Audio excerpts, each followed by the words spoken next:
Hello, friends, and welcome. This is Danny Morel with episode number 22 of the Real Estate Sales Show. I am your host, as always, and today I've got a special guest.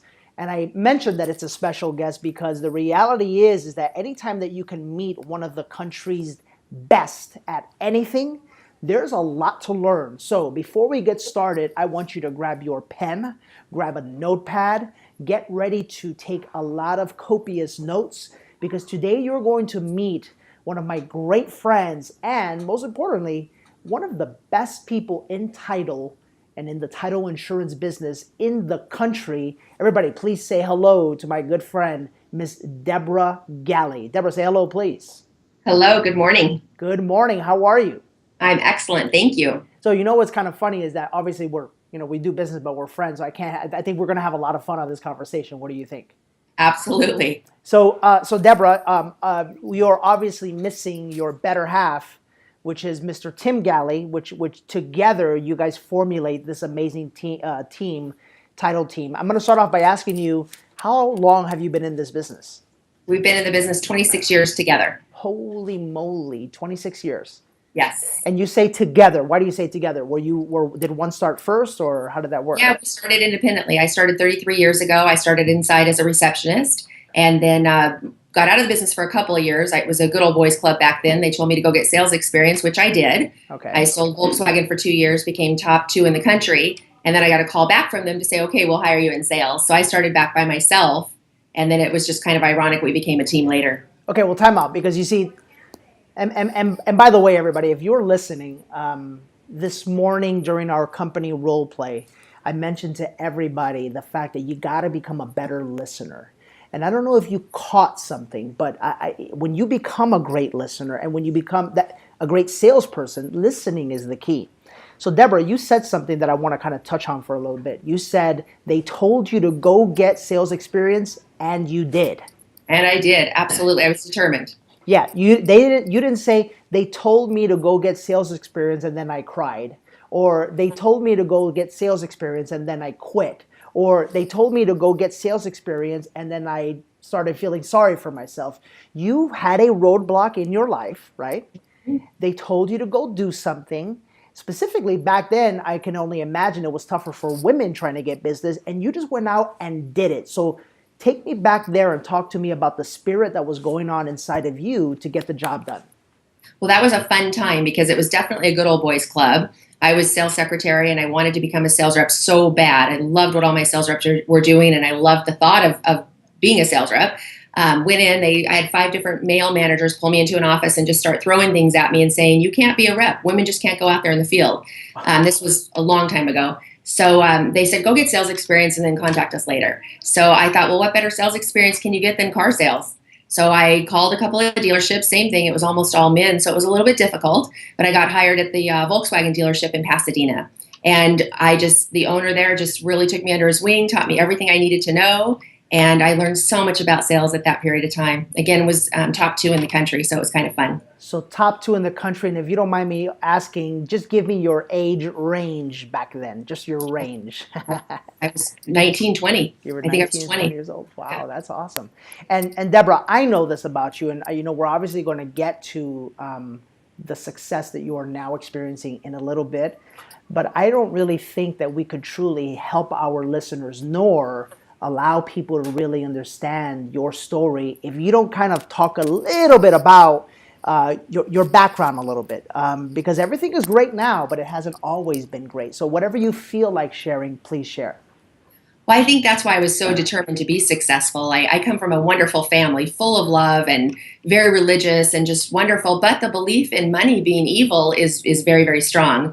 Money's not a good thing. So I think when you're raised that way, you have a little bit to overcome. My first job was at 11. My dad left at 11, so I worked in a convalescent hospital in a laundry room from 11 to 16 and gave my mom my paycheck every single pay period just to help her get by. And she needed that for the mortgage, which was probably one of the greatest things that could have ever happened to me because it taught me a fabulous work ethic. It taught me to never give up.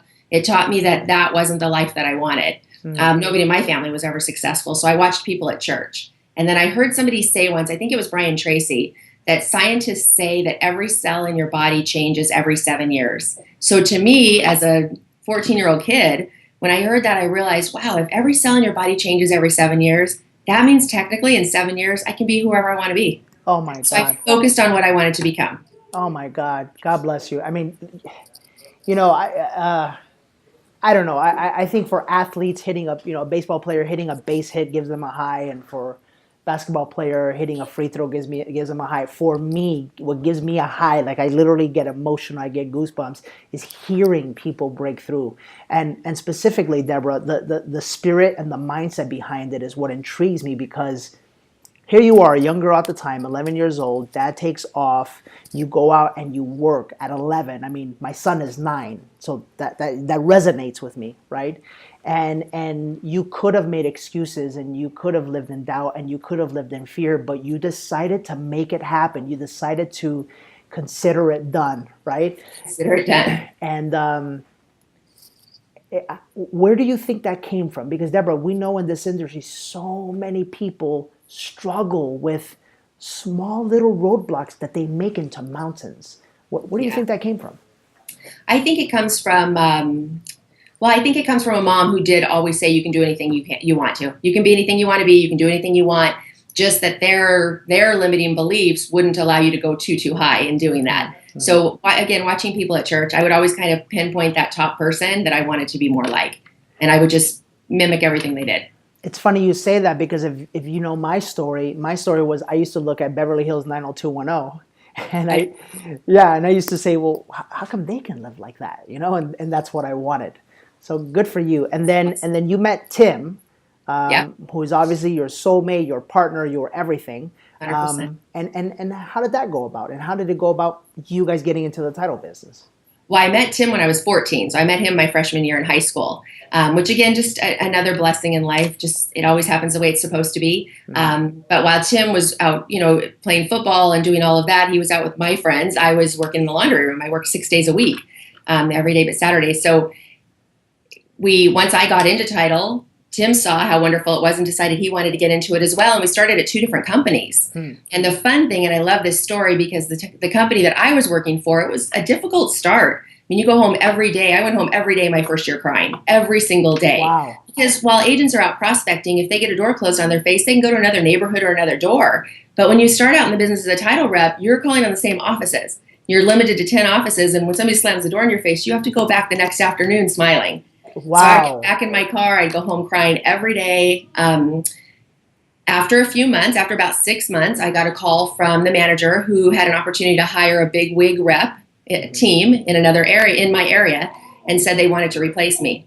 So basically, I was kind of fired, which is to me an awesome story. I love that. So Tim went to his manager at the time, and his manager said, well, why don't you come aboard as a team? Did you ever think about working together? Mm-hmm. And we're like, well, we never thought about it, but let's give it a shot. What can it hurt? And that was back in 1990.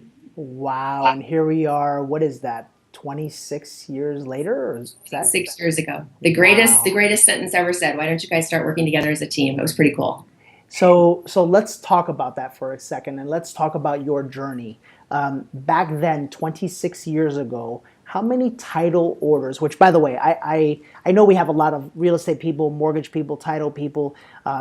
We have just business people that listen to our show, so it doesn't matter what industry you're in. There's a lot to learn from these episodes.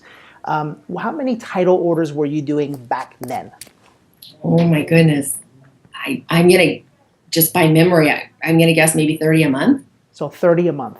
And in the title world, how is that? Is that good? Is that so-so? Well, just starting that's just starting out. It's okay, but it's not killing it. Okay. All right. It still seems to me like at that time, if I'm thinking average real estate agent is going to open 1 to 2 deals a month, you found 30 to 45 people or so to trust you with their business. Is that correct? Is that yeah, after about the first 6 months or so, yeah. But you know what's really fun is we opened 29 yesterday. In one day? In one day. Oh, so that gives you an idea. Yeah, that's fun. That is awesome. That is awesome. So tell me about this. You obviously, there's you and Tim, and you're out there, you're new in this business. How did you get from 0 to 30 orders in a month back then? What did you do back then? Persistent. Absolutely 100% just being persistent, because everybody says no. Everybody always says no at the beginning, whether they're buying a house, a car, whatever it is, they always say no. So it was really just being persistent and being available. And Tim and I have always taken a different approach to our business. When we first started, we realized that we weren't going to make a difference unless we could truly make a difference. So we would go to our clients and say, just give us your tough deals, give us your hard ones. And we really took it upon ourselves to learn about title. What is it? How does the industry work?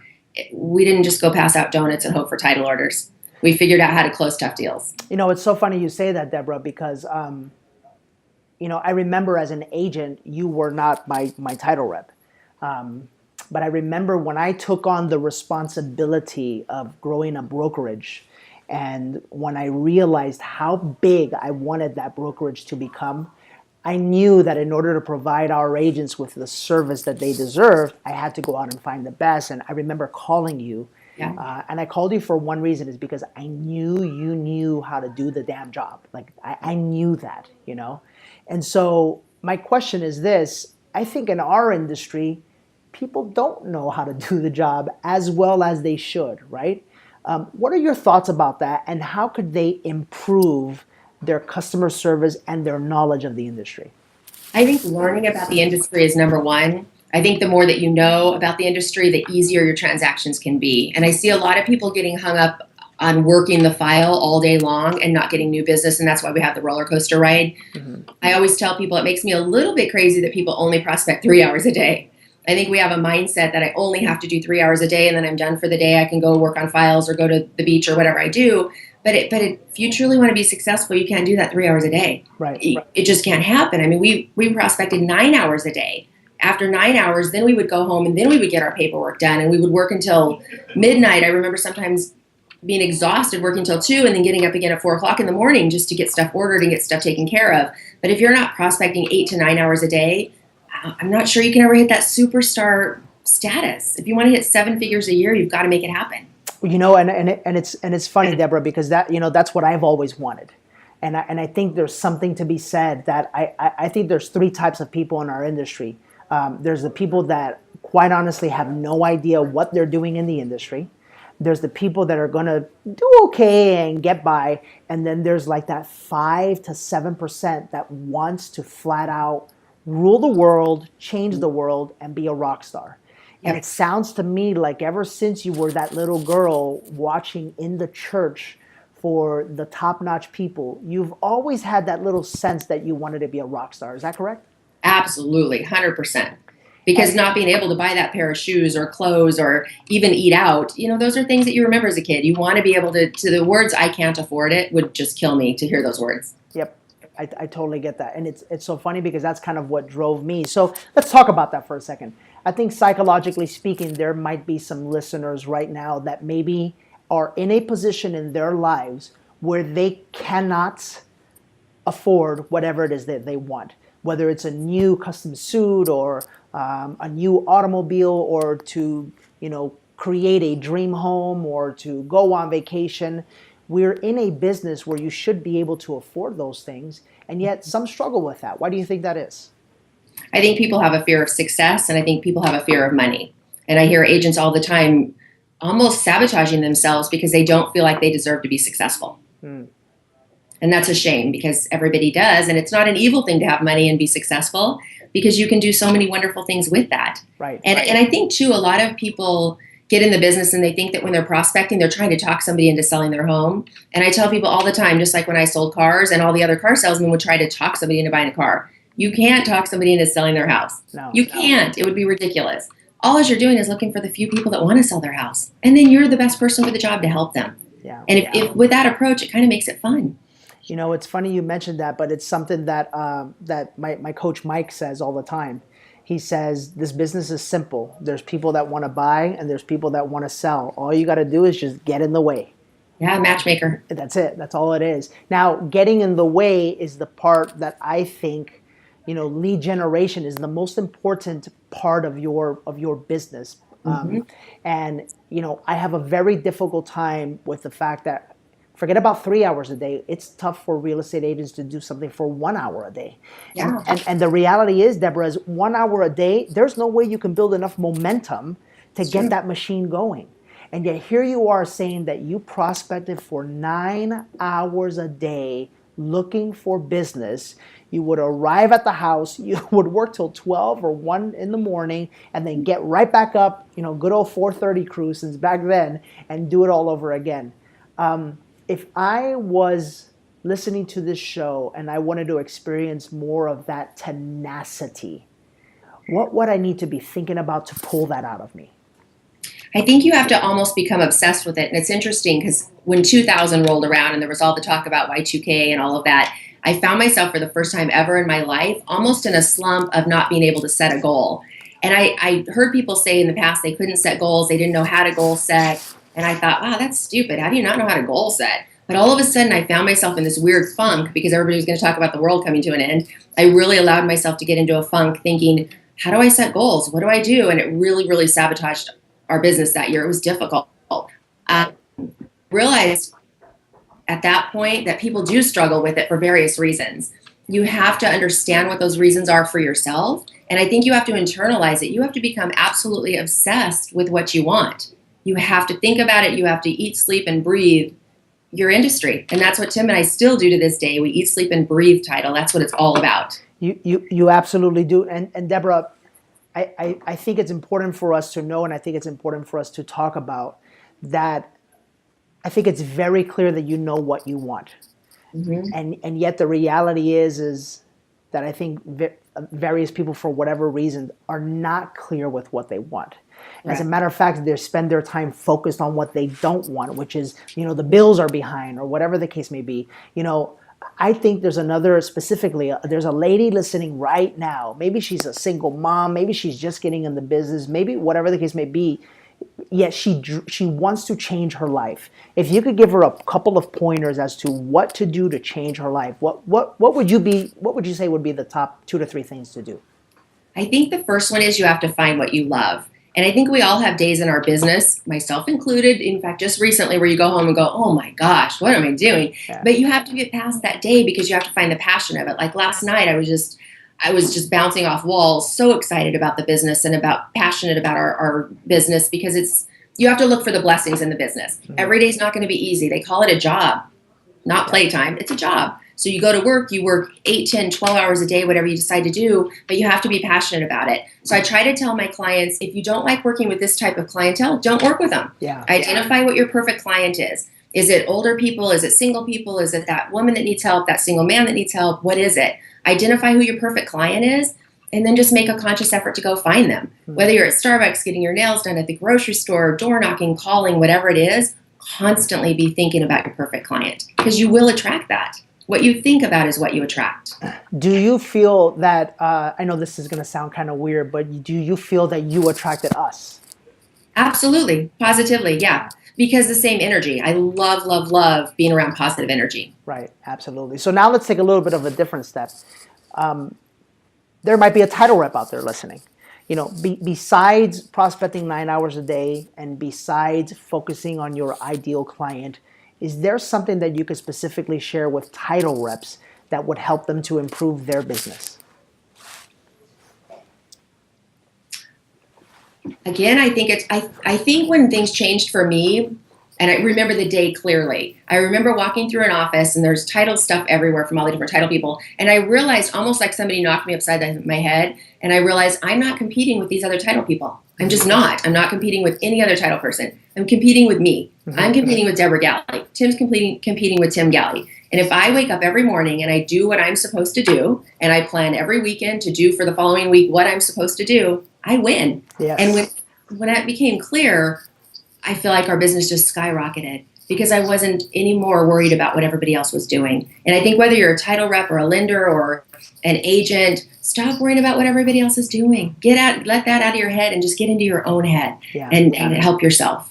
Absolutely. It's funny because when you start worrying about what other people are doing or thinking or whatever the case may be, your energy shifts. Yeah. And it's usually negative. Yeah, and it's so funny that you say that, Debra, because I think you are positively one of the fiercest competitors that I know. And yet it sounds to me like what you're saying is that you're fiercely competitive with yourself. Absolutely. Only with me. Only with you. So how do you do that, and what do you compete with yourself at? Like I know for me, I compete with how big I can stretch myself, how big I can stretch the vision for our company, how much I can help the real estate community. That's why I started the podcast. How much I can share my gift and my passion with other people. How many homes we can sell as a company. Obviously, I'm competing with myself at everything. Yeah. What do you compete with yourself at? I think building the perfect day, number one, and there is no perfect day because the day seems to fall apart halfway through. I've heard Mike many times. The first year I went to Mike Ferry 26 years ago, my business doubled when we left. And when I say my, of course, I mean Tim and I. Our business doubled as soon as we left Mike Ferry. And I think that I just totally lost my train of thought. That's okay. You went to see Mike Ferry and your business doubled. Oh, the perfect morning. I remember Mike Ferry saying, just have the perfect morning. If you have the perfect morning, everything else falls into place. And the perfect morning absolutely has to be there. You have to, whatever that means to you. Getting up at 4 o'clock in the morning would just kill me at this point. I can't get up at 4 o'clock in the morning. I admire that you guys can do that. I can't.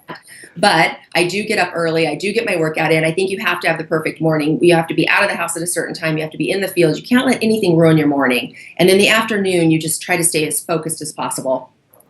And tell me this, Debra, especially for, that young girl whose dad wasn't a part of the game and who, was told that she had to go get a sales experience. I'm reading this book, Relentless. Have you read that one, by the way? No, but I did download it. Oh my God. It's on Audible. I have not read it. Oh my God, you have to read it. Let me put it to you this way. The first minute, you'll be hooked.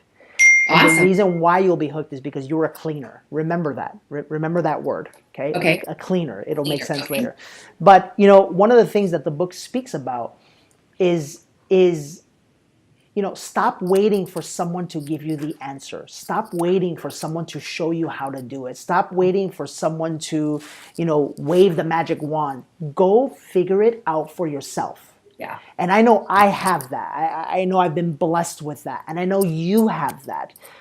Is it safe to say you have had to essentially, we all have guidance, but have had to pretty much figure this thing out for Debra's self? Would you? Oh, yeah. Yeah, because there's no guidance when you start in this industry, really. I remember asking my first sales manager a question, and he turned around and said, that's ambiguous. Well, I was under 20. I didn't even know what he was talking about. I'm like, well, what's ambiguous? And then he turned that into a bad thing. So I'm like, you've got to help me here. There's no guidance in our industry. You just have to get out there and take the bumps and bruises. Awesome. Fantastic. Tell me something, Debra. You guys, I believe last year were named #1 title reps in the nation for First American Title. Is that correct? Very, very, very proud of that. Yeah. So, which, by the way, congratulations. Like, I'm so happy. I know we're going to rent a yacht for my birthday next year, but I think we need to rent a yacht for #1 in the nation. I think that's an excellent idea. I think we really need to do that. But, listen, I think no matter who you are in the industry, and no matter what you think about the industry, First American is a solid name.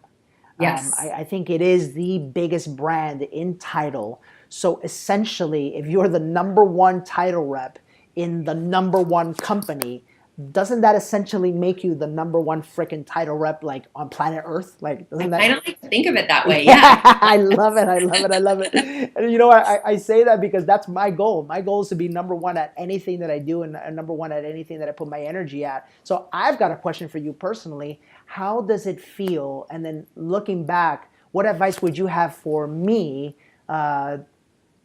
starting our journey and starting our journey to be #1 in the country? I think just keep doing what you're doing. I think helping people, I feel like that's kind of what we do now. We just love to meet with people, help them increase their business.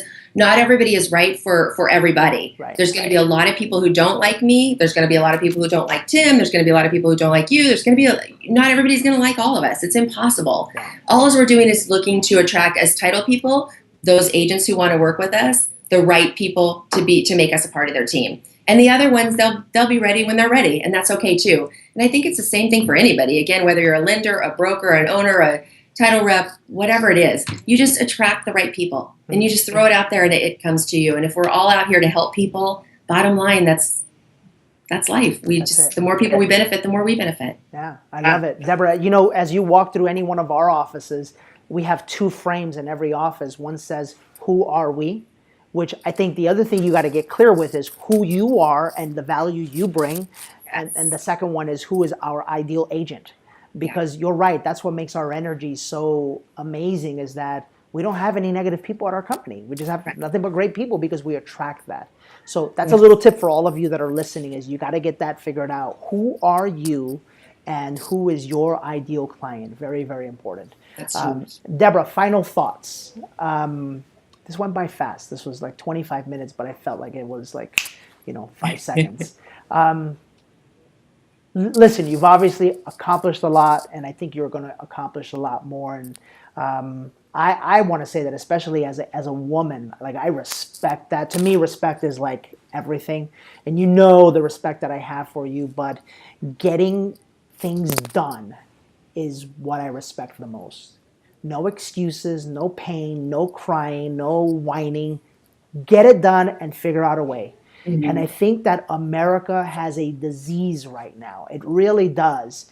It's the whining, freaking crybaby disease. Mm-hmm. And we want to cry and complain about and boo-hoo about my situation and my problems, when the reality is no one gives a darn about your problems, right? Mm-hmm. If you were to leave us with your final thoughts about how to live a life where you could have a tagline like you have, consider it done, what would your thoughts be? What would your advice be? It's like I always tell my girlfriends, if you don't wake up every single morning loving your life and loving what you do, change it. It's pretty easy to change. We all write our own story. So if you can write your own story right now, what does that story look like? Mm-hmm. And then just live it. I mean, you can create that. We're in charge of that. We're in control of that. And I think we all become so attached to the outcome of every little thing that we let it take us down. And what does Mike say? Just don't let one bad moment ruin your entire day, which is hard to do. There's a lot of self-talk that goes on. But a couple of things I think are huge important. The music you listen to, I think, is huge. And every now and then, because I'm a country music girl, every now and then I realize, turn that stuff off. Yes. Turn it off. Put on something like Tony Robbins or something positive that you're actually feeding yourself, Brian Tracy, whatever it may be. And another thing that I think is really super powerful, and a builder, Don Barber, told me this 25 years ago. He asked me if I backed my car in every night. And I said, no, why would I do that? And he said, because why would you want to start off the day going backwards? I love it. That's huge for me. Every morning when I get in my car and I start off going forward, I think about that subconsciously. And I'm like, I'm starting my day going forward. I'm in charge. I'm in control of my day. So just take control of the day, get out of your own way, and don't be attached to the outcome. I'm going to leave it at that because it doesn't get any better than that. So, Debra, on behalf of, all of our listeners, I got to tell you, we've had 22 episodes. I'm really excited about this one because you are the epitome of no excuses. You are the epitome of getting the job done. Your story is the epitome of the, I think, American dream. So I just want to say thank you, thank you, thank you for being who you are, for being here on our show, and for blessing us with your example. So thank you for that, Debra. Thank you very much. Let's go make it happen. We are going to make it happen. If someone wants to get a hold of you, and if our audience wants to start using you for title, which I think that they should, right? How do they get a hold of you? Tell me, your email, Facebook, Instagram. Give me some of that stuff. All of it. Debra Title Team on Facebook, cell phone 909-282-2277. We'll answer to anything. Text, emails, Debra Galli at earthlink.net. Awesome. And you're on Instagram as well? Instagram as well. Again, Debra Title Team. Yes. Debra Title Team. Got it. Yeah. Guys, that's a wrap. This one was short, quick, and to the point. And I think that the best ones are because, as you can tell, when you surround yourself with powerful people want to get straight to the point. So once again, guys, thank you so much. This has been episode number 22 of the Real Estate Sales Show. If you haven't done this already, go to iTunes, or for you Android users, I feel sorry for you, of course, but go to Libsyn and download these apps and just type in Real Estate Sales Show or type in my name, Danny Morel, and subscribe to the show. Give us a 5-star rating and write a review. It helps us tremendously to attract amazing people like the best title rep in the industry, in the country, Debra Galli. And you know what? Pretty soon, I'm going to have Tim on as a guest because I want to see his perspective on the entire story. How's that sound? Tim Galli's the best. He really is. All right, my friends, just don't mess with his fishing. All right, everybody, that was an inside joke. We'll talk to you soon. Take care. Bye-bye.